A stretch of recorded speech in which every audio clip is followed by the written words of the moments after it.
অষ্টম শ্রেণীর শিক্ষার্থীরা সবাই কেমন আছো? আশা করি সবাই ভালো আছো। তো এই ভিডিওতে আমরা নিয়ে এসেছি অষ্টম শ্রেণীর 2025 সালের বার্ষিক পরীক্ষার ইংরেজি দ্বিতীয় পত্র বিষয়ের জন্য 100% কমন উপযোগী সর্বশেষ চূড়ান্ত সাজেশনটি।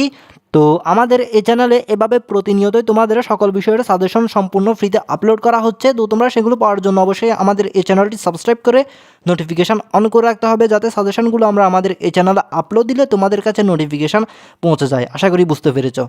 আর এই ভিডিওর ফার্স্ট কমেন্টে আমাদের ফেসবুক পেজের লিঙ্ক দেখতে পাবে, সেখানে লিঙ্কটাতে ক্লিক করে অবশ্যই জয়েন হয়ে নিবে। সেখানে জয়েন হলে তোমরা সাজেশনগুলো আরও বিস্তারিত পেয়ে যাবে। আশা করি বুঝতে পেরেছ।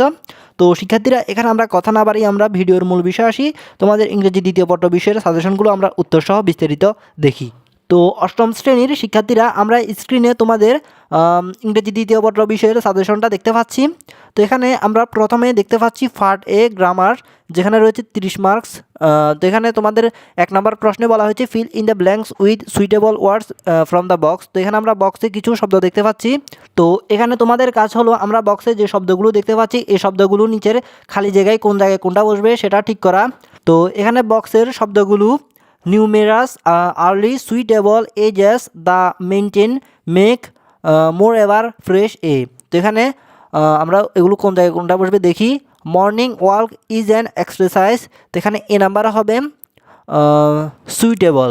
Morning walk is an exercise suitable for the people of all, তো এখানে বি নাম্বার হবে এজেস, পিপল অফ এজেস। তো morning walk is an exercise suitable for the people of all ages. তো বি নাম্বারে কোনটা বসবে? আশা করি বুঝতে পেরেছো, এজেস। তো শিক্ষার্থীরা, এখানে একটা কথা বলি, এই প্রশ্নগুলোর উত্তর আমি তোমাদের আলাদাভাবে কিছুক্ষণের মধ্যে আবার দেখাবো, এবং এখানে তোমাদের এভাবে বলতেছি যাতে তোমরা একটু ভালোভাবে বুঝতে পারো, তাই এখানে তোমাদের এভাবে বলতেছি, এবং কিছুক্ষণ পর এগুলোর উত্তর তোমাদের আলাদাভাবে দেখাবো। তো এরপর ইট গিভ আস, তো এখানে সি নাম্বার হবে numerous benefits. It give us numerous benefits. আশা করি বুঝতে পেরেছ। এরপর ডি নাম্বার হবে the people who woke up, তো এখানে ডি নাম্বার হবে কি the people who woke up, তো এখানে ই নাম্বার হবে early, the people who woke up early and go out for, তো এখানে অ্যাপ নাম্বার হবে এ, অর্থাৎ the people who woke up early and go out for a work, তো এখানে F number হবে কি এ ওয়ার্ক। তারপর ক্যান এনজয় ড্যাশ এয়ার, তো এখানে জি নাম্বারে আমরা খালি দেখতে পাচ্ছি, এখানে জি নাম্বার হবে ফ্রেশ, অর্থাৎ can enjoy fresh morning air, sorry এখানে মর্নিং এয়ার হবে, তো এখানে জি নাম্বার হবে কি ফ্রেশ। এরপর এস নাম্বারে more ever this exercise helps them, তো এখানে এস নাম্বার হবে মোর এভার, তো এখানে আই নাম্বার হবে maintain good health. More ever this exercise help them maintain good health. তো সুতরাং এখানে এস নাম্বার হবে মোর এভার, তারপর আই নাম্বার হবে মেনটেন। তো শিক্ষার্থীরা, এরপর এখানে অ্যাগেইন দে ক্যান, তো এখানে যে নাম্বার হবে make, again they can make a good start of their work, তো যে নাম্বার হবে কি মেক। আশা করি এখানে তোমাদের ভালোভাবে বুঝিয়ে দিতে পেরেছি। তাও এখানে আমি তোমাদের প্রশ্নগুলোর উত্তর আবার আলাদাভাবে একটু দেখাবো। এরপর আমাদের 2 নম্বর প্রশ্নে বলা হয়েছে make 5 sentence from the substitution table. তো আমরা এখানে টেবলটা দেখতে পাচ্ছি, এখানে 3টা গড় রয়েছে। তো এখানে আমাদের বলা হয়েছে এই টেবলটা ম্যাচিং করে আমাদের 5টা সেন্টেন্স তৈরি করার জন্য। তো এটা আমরা ম্যাচিং করা অবস্থায় উত্তরসহ 5টা সেন্টেন্স তৈরি করা উত্তরসহ আমরা 2 নম্বর প্রশ্নের উত্তর কিছুক্ষণের মধ্যে দেখতেছি। তো এরপর আমাদের 3 নম্বর প্রশ্নে বলা হয়েছে complete the following text with suitable verbs in the box with their right form. তো এখানে 3 নাম্বার আমাদের রাইট ফর্ম অফ ভার্বস রয়েছে। তো এখানে বক্সে রয়েছে বক্সের শব্দগুলো প্রিপেয়ার, অ্যাচিভস, স্যাটিসফাই, রেজাল্ট, ইন্সপায়ার। তো এগুলো আমাদের পরিবর্তন করে এখানে A B C D E 5টা গ্যাপ রয়েছে। তো এই গ্যাপগুলোতে কোন জায়গায় কোনটা বসবে এবং কোন শব্দের কি কতটুকু পরিবর্তন করতে হবে, তো আমরা বিস্তারিত উত্তর সহ 3 নাম্বার রাইট ফর্ম অফ ভার্বসের উত্তর কিছুক্ষণের মধ্যে দেখব। তো এরপর আমাদের পরের প্রশ্ন, তো এখানে আমরা 3 নম্বর প্রশ্নের বাকি অংশটুকু দেখতে পাচ্ছি, এখানে ই নাম্বার গ্যাপটাও দেখতে পাচ্ছি। তো যাই হোক, এখানে আমাদের 4 নম্বর প্রশ্ন change the following phrases into indirect speech. তো এখানে did people use stamps in those day ask Rafiq. Yes answer mister Jamal, the first stamps were used in 1814। Are they easy to get now? asked Shafiq. They are very difficult to get, his uncle replied. তো শিক্ষার্থীরা এখানে এটি হলো narration. তো এগুলো কিভাবে তোমাদের লিখতে হবে বিস্তারিত উত্তর সহ তোমাদের কিছুক্ষণের মধ্যে দেখাচ্ছি, অর্থাৎ 4 নম্বর প্রশ্নের উত্তর। তো এরপর আমাদের 5 নম্বর প্রশ্ন, change the following sentence as directed bracket.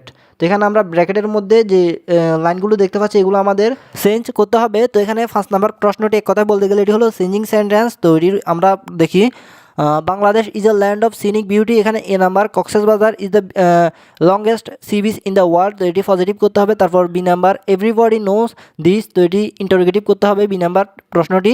তারপর C number tourist from home and abroad visit this beach, তো এটাকে প্যাসিভ করতে হবে। তারপর D number they stay here for a long time, তো এটিকে নেগেটিভ করতে হবে। তারপর ই number our government is going to take some steps to make it more attractive, তো এটি পজিটিভ করতে ফেসিভ করতে হবে। তো এখানে আমরা 5 নাম্বার চেঞ্জিং সেন্টেন্সের উত্তর বিস্তারিত কিছুক্ষণের মধ্যে দেখতেছি। এরপর আমাদের 6 নাম্বার প্রশ্ন, rewrite the following phrases using capitalisation এবং পাংচুয়েশন, তো এটি হলো পাংচুয়েশন এবং ক্যাপিটালাইজেশন। তো এখানে why do you disturb me in the class, Karim said to Rahim, sorry friend, actually I have not prepared my lessons, please help me in doing that, said Rahim. তো এখানে কোন জায়গায় কমা বসবে এবং কোন জায়গায় ফুল স্টপ বসবে এবং কোন জায়গায় প্রশ্নবোধক চিহ্ন বসবে সেটা আর কি। তো এখানে 6 নম্বর প্রশ্নের উত্তর আমরা বিস্তারিত এখন দেখব। তো শিক্ষার্থীরা এখানে আমাদের মোটামুটি সবগুলো প্রশ্ন এবং প্রশ্ন দেখা হলো, এখন আমরা প্রশ্নগুলোর উত্তর দেখা শুরু করি।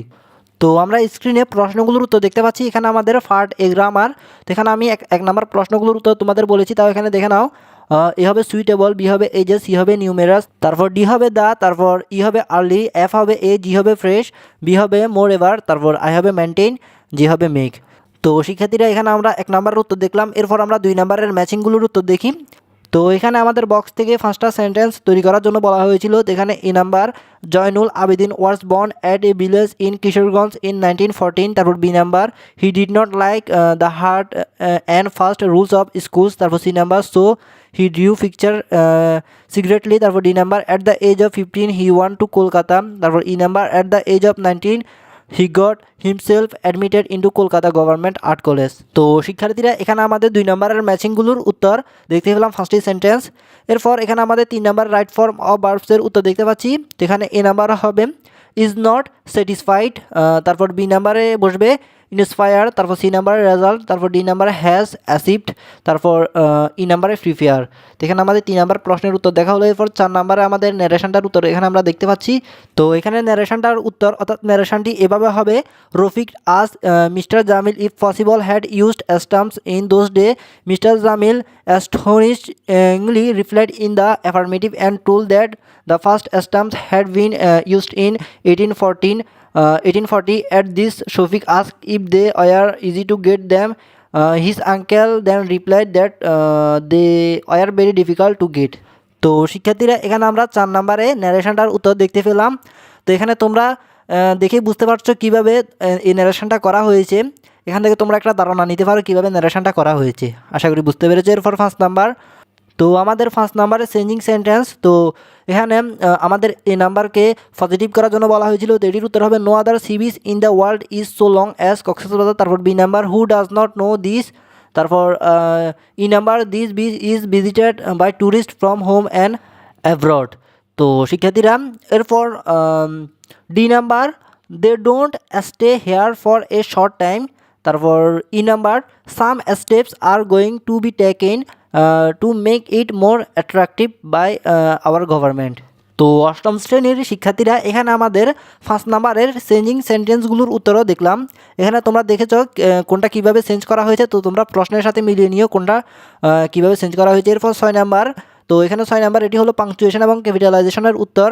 তো এখানে আমরা দেখতে পাচ্ছি why do you disturb me in the class, তো এখানে হবে প্রশ্নবোধক চিহ্ন, তারপর করিম সেড টু রাহিম, এখানে হবে ফুল স্টপ, সরি ফ্রেন্ড এখানে হবে কমা, তারপর actually I have not prepare my lessons, তো এখানে হবে কমা লেসন্সের পরে, তারপর please help me in doing that set Rahim, তো এখানে হবে ফুল স্টপ।